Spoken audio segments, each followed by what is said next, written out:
Hello guys, welcome back to civil knowledge YouTube channel. So ఈ వీడియోలో మనం sanitary engineering సంబంధించి ఈ ప్రాబ్లమ్స్ అనేటివి చూడబోతున్నాం అనమాట. సో ఇక్కడ చూసినట్టయితే మనకి the catchment of town is 250 hectares. The different types of surfaces contributing runoff or as follows. So ఈ క్వశ్చన్లో మనకి ఏమి ఇచ్చారంటే క్యాచ్మెంట్ ఆఫ్ టౌన్. క్యాచ్మెంట్ అంటే ఏంటి? ఈ టౌన్లో మనకి ఏదైతే ఏరియా అంతా మనకి ఈ రన్ ఆఫ్ సృష్టించే ఏరియా ఏదైతే ఉంటుందో దాన్నంతా మనం క్యాచ్మెంట్ ఏరియా అని అంటాం. సో ఆ క్యాచ్మెంట్ ఏరియా అనేది టౌన్లో ఎంత ఉందనంటే 250 hectares ఉందన్నారు. Okay, 250 hectares. The different types of surfaces contributing runoff or as follows. ఈ టోటల్ క్యాచ్మెంట్ ఏరియా 250 hectaresలో ఏమని చెప్పినాడంటే డిఫరెంట్ టైప్స్ ఆఫ్ ఏరియాస్ అంటే డిఫరెంట్ టైప్స్ ఆఫ్ సర్ఫేసెస్ అనేటివి ఉన్నాయి. ఆ సర్ఫేసెస్లో పడిన వాటరు డిఫరెంట్గా మనకి రన్ ఆఫ్ అనేటివి జనరేట్ చేస్తాయి. ఎందుకంటే ఇక్కడ ఏమేమి ఇచ్చారో చూడండి. టైప్స్ ఆఫ్ సర్ఫేస్లో వాటర్ టైట్ రూఫ్స్ అన్నారు. వాటర్ టైట్ రూఫ్స్ అంటే దాని పేరులోనే ఉంది. ఏవైతే ఇంటికి పైన రూఫ్స్ ఉంటాయి కదా, ఆ రూఫ్స్ వాటర్ టైట్ అంటే మీనింగ్ ఏంటి? అవి వాటర్ని అబ్జర్వ్ చేసుకో కాబట్టి దానిపైన ఏదైతే వాటర్ పడుతుందో అదంతా కూడా మనకి ఏమవుతుంది? రన్ ఆఫ్గా కన్వర్ట్ అవుతుంది. నెక్స్ట్ యాస్ఫాల్ట్ పేవ్మెంట్స్ అంటే రోడ్లు అనమాట. సో రోడ్ల పైన కూడా అంతే mostly. So run of coefficient ఎంత ఇచ్చారు? 0.85. అంటే రోడ్ల పైన పడినట్టు మనకి రన్ ఆఫ్లోకి కలిసిపోతుంది. అట్లా కాకుండా మెకడమైజ్డ్ రోడ్స్ అన్నాడు. సో తార్ రోడ్ కాకుండా వాటర్ బౌండ్ మెకడమ్ రోడ్స్ అని ఉంటాయి కదా, సో ఆ రోడ్స్లో ఏమవుతుంది అంటే 0.4 ఇచ్చారు రన్ ఆఫ్ కోఎఫిషియంట్. అంటే దాని మీనింగ్ ఏంటంటే రన్ ఆఫ్ అనేది కొంచెం తక్కువ. నెక్స్ట్ లాన్స్ అంటే ఏంటి? మనకి గార్డెన్స్ ఇంటి బయట ఉంటాయి కదా, మొక్కలు పెంచుకుంటా అట్లా గ్రాస్ పెంచుకుంటా వాటిలో పడితే అసలు రన్ ఆఫ్ అనేది తక్కువ. ఎందుకంటే సాయిల్ కదా, డైరెక్ట్గా సాయిల్లో పడుతుంది కాబట్టి. ఇక్కడ చూడండి 0.12 ఉంది అంతే కోఎఫిషియంట్. అంటే రన్ ఆఫ్ అనేది చాలా తక్కువ ఉంటుంది. అట్లా డిఫరెంట్ మనకి సర్ఫేసెస్ ఉన్నాయి. ఈ 250 hectaresలో 35 hectares ఏమో ఇది ఉందన్నమాట, వాటర్ టైట్ రూఫ్స్. నెక్స్ట్ 10 అంటే నేను మీకు అర్థం అవడం కోసం హెక్టార్స్ అంటున్నా, కాకపోతే ఇక్కడ పర్సంటేజ్ అంటే 35% of this 250 hectares. 35% of this 250 hectares మనకి ఏముందనంటే వాటర్ టైట్ రూఫ్స్ ఉన్నాయి. 10% ఏమో యాస్ఫాల్ట్ పేవ్మెంట్స్, 15% ఏమో మెకడమైజ్డ్ రోడ్స్. అట్లా డిఫరెంట్ ఏరియాస్ అనేటివి ఉన్నాయి ఈ 250 hectaresలో. ఓకేనా?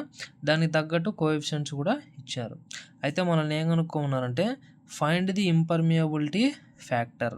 సో ఇంపర్మియబిలిటీ ఫ్యాక్టర్ కనుక్కోమని చెప్పినాడు. And also the strong flow rate of the town.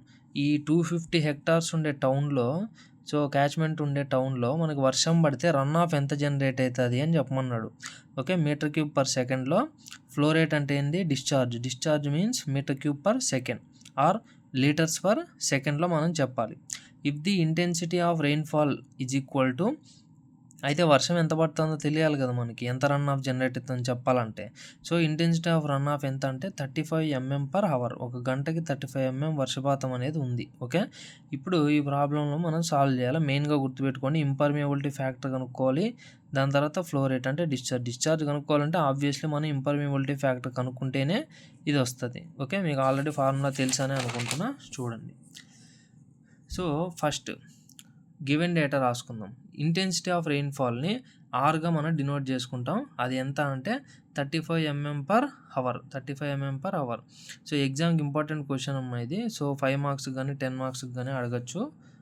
ఒకే క్వశ్చన్లో ఏబీ లాగా ఇచ్చినప్పుడు ఏలో కానీ అట్లా అడిగేదానికి ఛాన్స్ ఉంటుంది. Okay, area is equal to 250 hectares. క్వశ్చన్లో చూసాం మనం 250 hectares ఏరియా అనేసి. ఓకేనా? ఇంపర్మియబిలిటీ ఫ్యాక్టర్ ఫస్ట్ కనుక్కోమన్నారు కదా, సో ఇక్కడ ఇంపర్మియబిలిటీ ఫ్యాక్టర్ కనుక్కుంటున్నాం ఫస్ట్ మనం. దానికి ఫార్ములా ఏంటి అంటే A1I1 plus A2I2 plus A3I3 plus A4I4 plus A5I5 plus A6I6 plus A7I7 అట్లా రాసుకుంటూ పోతామా మనం? ఎన్ని రాసుకుంటూ పోతామంటే మనకి ఇక్కడ ఎన్ని అయితే ఇచ్చినారో ఏరియాస్ అన్ని ఎన్ని ఇచ్చారు మొత్తం 1 2 3 4 5 6. సో 6 టైప్స్ ఆఫ్ సర్ఫేసెస్ ఉంటాయి కాబట్టి 6 ఏరియాస్ ఉంటాయి ఇక్కడ చూసుకున్నట్టయితే. Okay, 6 areas. అండ్ అలాగే దాని యొక్క కోఎఫిషియంట్స్ 6 ఉంటాయి. ఓకేనా? సో అవే ఇవి ఆ run of కోఎఫిషియంట్స్ని I1 I2 I3 I4 I5 I6 అని రాసుకున్నాం. అండ్ అలాగే ఏరియాస్ కావాలంటే మనకి 35% అన్నాడు. 35% అంటే ఏంటి మీనింగ్? ఫస్ట్ది A1 అంటే ఏంటి? ఇక్కడ వాటర్ టైట్ రూఫ్స్ని A1 అనుకున్నాం. ఓకే, ఆ వాటర్ టైట్ రూఫ్స్ని A1 అనుకున్నాం. దాని ఏరియా ఎంత ఇక్కడ 35% ఆఫ్ 250 హెక్టార్స్. 35% అంటే ఎంత 35/100. సో 35/100 ఆఫ్ 250 హెక్టార్స్ కాబట్టి 35/100 ఇంటూ 250. 35/100 అంటే ఎంత మనకి 0.35. సో 0.35 ఇంటూ 250 చేస్తే 87.5 హెక్టార్స్ ఉంది. ఓకే, వాటర్ టైట్ రూఫ్స్ అనేది. నెక్స్ట్ ఏ2 వచ్చేసి మనకి ఏమి ఇచ్చినాడు, యాస్ఫాల్ట్ రోడ్స్ అన్నాడు, అంతే కదా. సో అది వచ్చేసి 10% అన్నాడు. 10% ఆఫ్ 250 హెక్టార్స్. సో 10% అంటే 10/100. 10/100 అంటే 0.1. So 0.1 into 250. Okay, that is equal to 25 hectares. Next A3 వచ్చేసి 15% అన్నాడు కాబట్టి 15/100 అంటే 0.15 ఇంటూ 250 37.5 హెక్టార్స్. A4 15%. సో 15/100 అంటే 0.15 ఇంటూ 250 37.5 హెక్టార్స్. అండ్ అలాగే ఇది 20% కాబట్టి 0.2 ఇంటూ 250 వేసాం. ఇది 5% కాబట్టి 5/100 అంటే 0.05 వస్తుంది. So 0.05 into 250. సో ఇవి మనకి ఏరియాలో వచ్చేసినాయి. నెక్స్ట్ ఇవి వచ్చేసి మనకి coefficients. Okay, run of coefficient. ఇప్పుడు మెయిన్గా మనం ఇంపర్మియబిలిటీ ఫ్యాక్టర్ I కనుక్కోవాలి. క్యాపిటల్ Iతో డినోట్ చేస్తాం, గుర్తుపెట్టుకొని. దానికి ఫార్ములా ఇది. మనకి ఎన్నైతే టైప్స్ ఆఫ్ సర్ఫేసెస్ ఇచ్చింటారో అన్ని రాయాల. ఓకే, ఇప్పుడు మనకి ఇంకోటి ఇచ్చినారనుకోండి A7 వస్తుంది. అప్పుడు ఫార్ములాలో కూడా A7 I7 వస్తుంది. ఓకే, పైన మాత్రం అన్ని మల్టిప్లై చేస్తాం. A1 I1 A2 I2 A3 అన్ని మల్టిప్లై చేసి యాడ్ చేస్తాం. కింద మాత్రం ఓన్లీ ఏరియాస్ మాత్రమే యాడ్ చేస్తాం, మొత్తం టోటల్ ఏరియా. సో ఇప్పుడు మనకి 78.5. ఓకే, ఇది ఇక్కడ నేను ఏం చేశానంటే డైరెక్ట్ మల్టిప్లై చేసేసాను. మీరు కూడా డైరెక్ట్గా మల్టిప్లై చేసిన వేయచ్చు, లేకపోతే దీంట్లో రాసుకుంటే మీకు చాలా పెద్దది అవుతుంది అనమాట. ఎవరైనా ఎగ్జామ్లో లెంతీగా నేను రాస్తే మార్క్స్ బాగా వేస్తారని అనుకునే వాళ్ళు ఉంటే మొత్తం ఇక్కడ రాయొచ్చు. ఎట్లా రాయొచ్చు, ఫార్ములాలో ఏముంది, A1 I1 అంటే ఫస్ట్ A1 అంటే 87.5 into I1 0.9 plus A2 I2 అంటే ఎంత 25 ఇంటూ I2 అంటే 0.85 అట్లా రాయొచ్చు. లేదా దాన్ని నేను డైరెక్ట్గా ఇక్కడ మల్టిప్లై చేసి ఇక్కడ రాసిన 87.5 ఇంటూ 0.9 ఎంత 78.5. నెక్స్ట్ 25 ఇంటూ 0.85 ఎంత 21.5. 37.5 ఇంటూ 0.4 ఎంత 15. అట్లా అన్ని మల్టిప్లై చేసిన divided by total area A1 plus A2 plus A3 plus A4 plus A5 plus A6 అంటే టోటల్ ఏరియా. ఆ టోటల్ ఏరియా ఎంత 250. సో 250 అనమాట.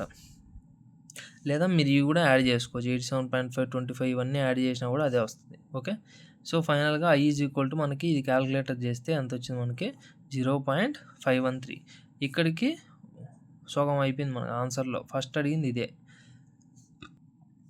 నెక్స్ట్ వచ్చేసి సో ఇది వచ్చేసి ఇది ఫ్లో రేట్ అనేసి అడిగాడు కదా మనకి. ఫ్లో రేట్ ఆఫ్ టౌన్ అంటే డిశ్చార్జ్.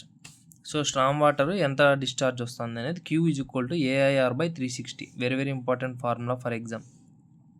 So AIR/360. A అంటే టోటల్ ఏరియా, I అంటే ఈ ఇంపర్మియబిలిటీ ఫ్యాక్టర్ మనం కనుక్కునేది, ఇంటూ R అంటే రెయిన్ఫాల్ ఇంటెన్సిటీ. రెయిన్ఫాల్ ఇంటెన్సిటీ ఎంత ఇచ్చారు మనకి 35 mm/h. 35 mm/h. Very very important ఏంటంటే ఇక్కడ గుర్తుపెట్టుకోండి, ఏరియా ఎప్పుడు కూడా హెక్టార్స్లో ఉంటుంది. ఓకే, ఇంపర్మియబిలిటీ ఫ్యాక్టర్ వచ్చేది దానికి అది ఒక ఫ్యాక్టర్, దానికి ఏం యూనిట్స్ ఉండవు. R అనేది ఎప్పుడు కూడా mm/hలోనే ఉండాలి, గుర్తుపెట్టుకోండి. మీటర్స్లో ఇచ్చినా మనం mm/hలోకి మార్చుకోవాలి. డివైడెడ్ బై 360 నార్మల్ ఆ వాల్యూ ఇచ్చేసినారు అంతే. So Q is equal to క్యాలిక్యులేటర్లో చేస్తే మనకి ఎంత వస్తుంది అంటే 12.47 m³/s. 12.47 m³/s. దీన్నే మనకు లీటర్స్/సెకండ్లో అడిగారు అనుకో, లీటర్స్లో కావాలంటే ఏం చేయాలి గుర్తుపెట్టుకోండి. మీటర్ క్యూబ్స్ నుంచి లీటర్స్లోకి కావాలంటే మనం ఏం చేయాలంటే ఇంటూ 1000 చేయాలి. Okay, into 1000. సో అప్పుడు ఏమవుతుంది మనకి Q ఈజ్ ఈక్వల్ టు ఇక్కడ 12,470 లీటర్స్/s. ఓకే, ఒకవేళ లీటర్స్/సెకండ్లో అడిగితే ఇంటూ 1000 చేయాలి మీటర్ క్యూబ్స్ని. ఓకే, అదే లీటర్స్ నుంచి మీటర్ క్యూబ్లోకి మార్చాలంటే ఏం చేయాలి, డివైడెడ్ బై 1000 చేయాలి. ఎప్పుడు లీటర్స్ నుంచి మీటర్ క్యూబ్లోకి మార్చాలంటే. ఓకే, ఇది మనకి ఆన్సర్ అనమాట. Very very important question for exam point of view. Okay guys, practice చేయండి. వీడియో మీ ఫ్రెండ్స్కి షేర్ చేయండి, లైక్ చేయండి. Thank you for watching.